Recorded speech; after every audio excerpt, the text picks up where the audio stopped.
Hello guys, today we work with our book page number 137. Okay, está abajo, 137, and we have this exercise about the color green and the animals.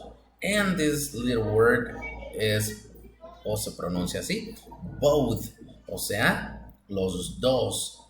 Vamos a hacer esto, think, cut and paste.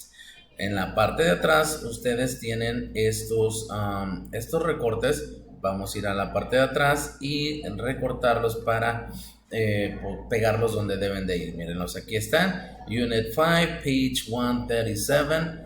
Those are the cutouts. Okay, so let's bring them. Let's cut it out. Así lo hicimos en clase. Así que go get it. And then we have to paste them.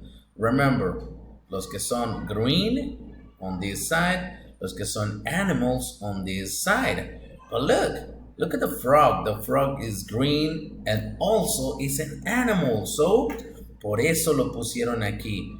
Porque es de los dos, both. Eso es lo que quiere decir esa palabra, both.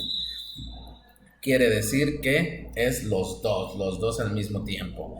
Okay, then after that, we decided or we labeled these pictures. Number one. ¿Cuál creen que sea la number one? Bueno, pues ustedes aquí me ayudaron a poner los numeritos y quedaron de esta forma. One. This is the first step. Este es el primer paso para hacer este trabajito que se llama, escuchen, a bird feeder. Eso es lo que es este. Es una casita, una cajita para alimentar a los pájaros. Por eso se llama así, bird feeder. ¿Ok? Number two. Va acá abajo, ¿verdad? That's number two. Ajá. Number three. This one here, porque todavía no terminan. The bird feeder. Ok, ahí está number 3 and number 4. Ya le están poniendo la comidita acá. Este es el number 4.